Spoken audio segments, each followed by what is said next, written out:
Seeing as the release of Illuvium is literally just around the corner, I'm going to go through my 10 reasons why I believe Illuvium is going to be successful in the future. I'm going to start off with some pretty obvious ones that are literally hitting you in the face all the time, and then we're going to get further and further down the track into things that are usually overlooked in normal gaming studios that Illuvium is literally doing the best. Obviously, number one thing that literally everyone sees as soon as you open anything within this game is the graphics and just the way it looks.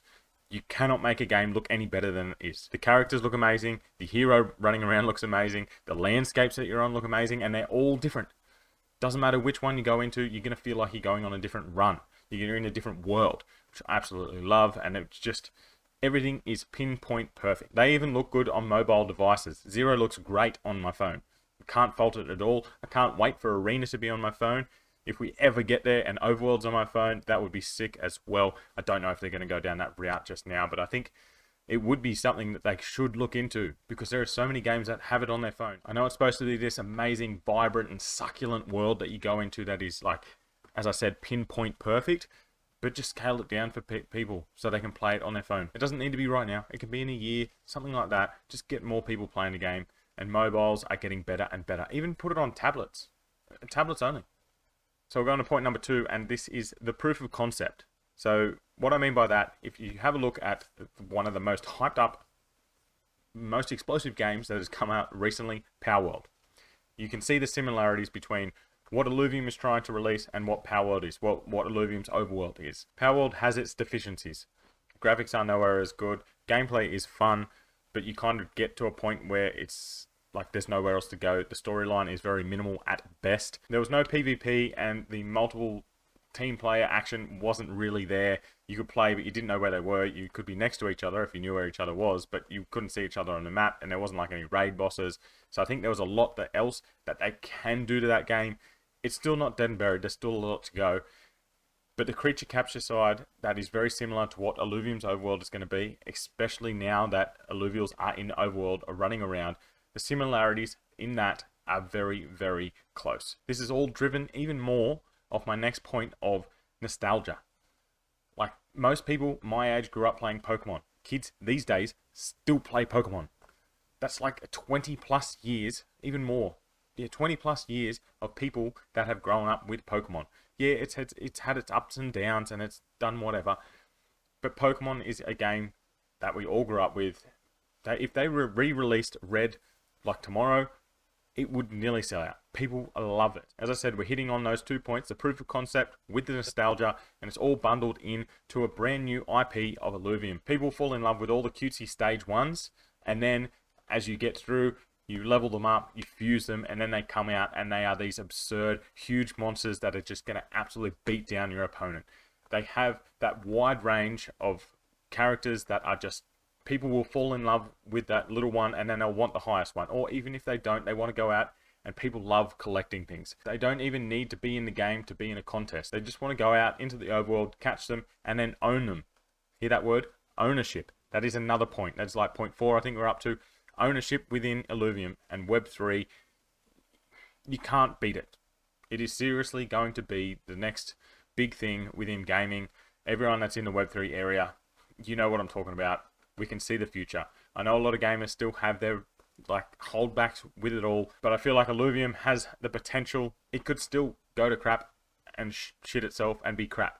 I know that, but the amount of runway they have and money and all this stuff, I'm not going to get into that right now. But the concept of actually owning these Illuvials and then going to other games, which is another point that's coming very soon, you can transfer them over. You don't go into Pokemon and then you buy the next Pokemon and you start from zero again. That's just, I know that there's a storyline that you follow through like that, but maybe they could do that. They have another game where you progress through a story and you have to start with lower leveled Illuvials or something like that, and the storyline kind of progresses like that. That may be a game in the future. But for now, you go over into a Mario Kart racer style of game or an FPS and you take the Illuvials you've already caught from the overworld. It just synergizes a whole world, a whole Illuviverse. It's more than just a single game.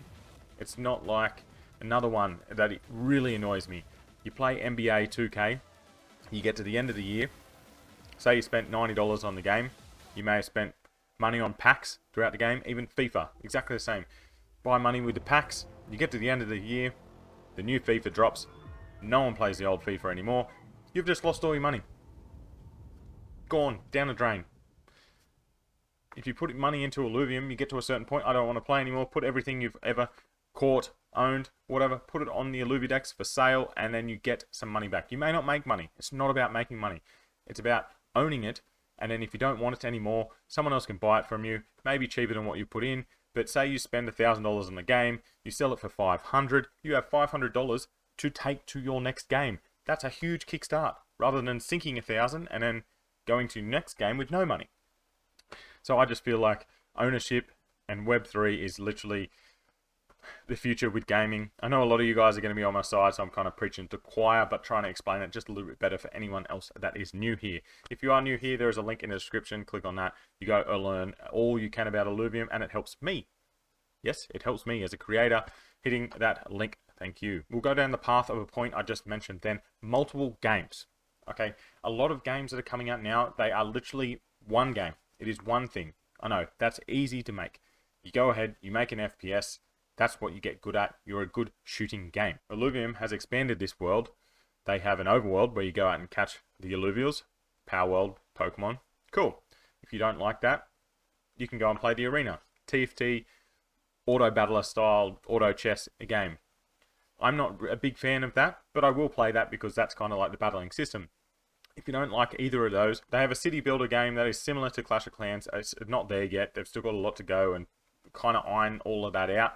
It's kind of more of a fuel generation kind of thing, which I'll get into later with the tokenomics.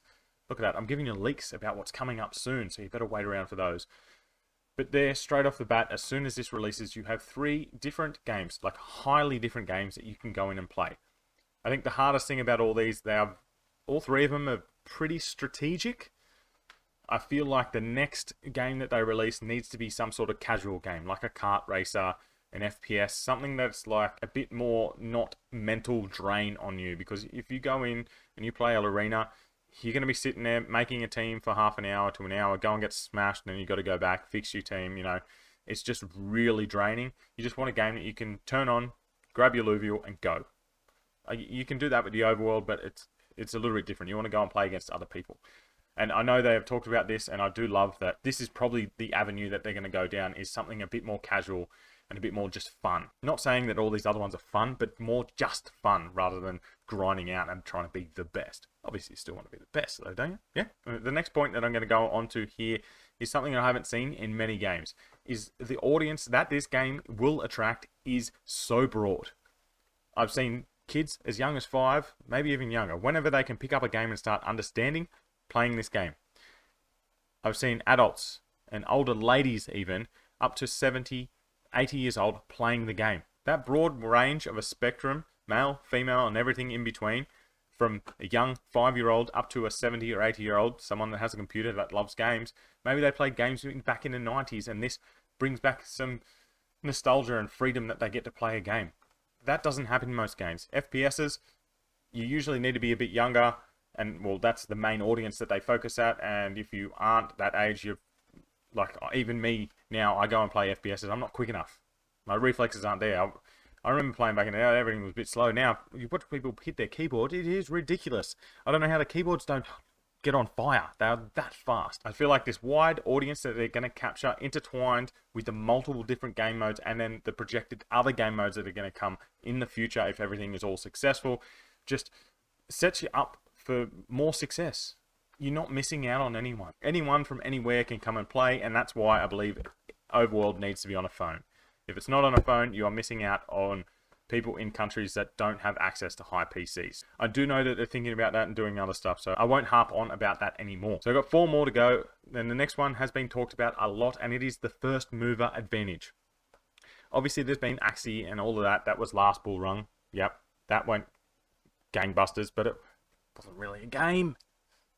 Illuvium should be the first major game and the major opportunity for normal gamers to get into Web3 games and enjoy the ownership and all of those other things that come along with it, because it is just a fun game. Get rid of the NFTs and you could still play the game. You don't have to own them to do all of this. You could play it like a normal Web2 game. You go out, you catch your Illuvials, like in Pokemon. All right, I want to go battle. You go over there, you go do your battling. You want to play your city builder, you do it over there. Obviously the fuel and stuff, it wouldn't really matter to actually have that city builder. There's obviously a reason to have it with Web3. Then you do your kart racer, you go and do your FPS. You can still take your alluvials over to that game. You just build it into a universe. But it just makes sense to make it a Web3 game and then have the store. So as I said before, in the end, I want to get rid of everything. See you later. Everything is gone. On top of all these new players coming into the system, the main thing that people look for in a game is the replayability, or the longevity of playing this game. Look at games like Fortnite. I played that game nearly every day for multiple years. It was updated consistently. You had a reason to come back and play because of new seasons. You were playing with your friends. It had all these different aspects that made you want to play more than just your normal 2-month, 3-month of a game. Oh, the new one's out, let's go play that. Or a storyline game where you get to the end and that is it. With Illuvium, you have a loop, okay? If you own plots of land, you'll go and play your land first. You'll get some fuel. You'll go to the overworld next. Go and catch the alluvials. Take your alluvials into the arena. Go and battle your arena. All right, I need to catch some more alluvials. So we go back to our land. We'll play land, grab some fuel, go to the overworld, catch some more alluvials, go to your arena, so on and so forth. Then if you want to add in the kart races, then you go to your overworld and you go over to here. And you end up with a graph that's going to get bigger and bigger with all these other games around it. And it will be an infinite loop of playing. You can continually play. Obviously, you need to pay to go into the overworld, which that is kind of going to be a bit of a limit. So I'm really hoping that the barrier of entry is fairly low. Obviously, you can do tier 0, but that's not a full game. I'm not talking about that. I'm talking about everything right now. But the replayability and the longevity of this game could be for a very, very long time. And then new alluvials get added. The old ones are gone. So people that are coming in late are going to have to catch these new ones, sell them, or buy those old ones. Us OGs getting in early are going to have that first mover advantage as well. You're going to go in, catch all these alluvials, just hold them. When the time's right, you can sell them and hopefully make some money. Not financial advice. 2 more. One thing I don't usually talk about on this channel is like monetization, tokenomics, and stuff like that. I do have a video that I really want to get out that does a huge overview of the tokenomics. It's not usually my strong point, but in Illuvium, the way it's set up, it just looks a lot better than most of the other Web3 games that I've seen. It makes sense. Obviously, it hasn't been tested. It may fail. But I believe that this team will see that it is failing, pick up the scraps, flip it on its head, and make it something that will work. There is no proof of concept. There is nothing that has come before, except for Axie and things like that, and they melted and were crap. They had shit tokenomics, and it was never going to work. Illuviums make sense. It is tiered. There is a reason behind it all, and it should work. I think this is a massive strong point as why they're going to be successful. It will also draw more people into the game. You will stake your coins and you should get paid red tiers. Like all of these little things they added, they didn't have to. Why do they need to pay people back to stake? They don't. They could be a full profit game and take all profits for themselves and make heaps of money. But they're not. They're giving it back to the stakers. They're giving it back to the players. Last but not least, they actually listen to the community. Nearly every game I've been in does not do this. And it is the detriment to them and their downfall, and the game literally goes to shit. They implement something, it is totally wrong. The community tells them that it is crap and it's not working. They don't fix it. They usually make it worse. Their game dies, then they change it, and it's already too far gone and no one is coming to play their game. Illuvium Arena was released not that long ago. People have given their feedback. It's too rigid. It's too non-RNG, which is a weird thing to say. You kind of want it full strategy, but you kind of want the underdog to win sometimes. It's very defeating if you go and make a team, you go and play, and then you get stomped. You don't even know why. I think a lot of these things will get fixed as we have to build our team once we go into the overworld, rather than having access to absolutely everything. But for now, they listen to the community. They're trying to provide a new game mode within the arena. It sounds like it's going to be a lot more like TFT, maybe 8 players all in there with more RNG, trying to pick it all up, and it's more of a fun game mode. But we'll see how that comes in the future. But listening to the community is something that they have done from the beginning. They even have a community council in the DAO. Normal games would have no idea what is going on here. They're like, what are you talking about? You got the community, you're paying them to tell me how to run my game? That it just, their mind would be blown. So, but I think that is a huge success story within Illuvium. But I believe that it is something that is going to really help Illuvium continually get better and continually make a better product for the community. There's my 10 reasons why I think Illuvium is going to be successful. There's obviously going to be a lot of other reasons. What other reasons do you have? Seriously, let me know down below. Or do you think it's not going to be successful? Or some reasons why it may not be successful, like kind of to counteract that point? Let me know down below, because I love hearing everyone's views on this. But yeah, if you haven't already, as I said, the link's down below. I'll see you in the video soon.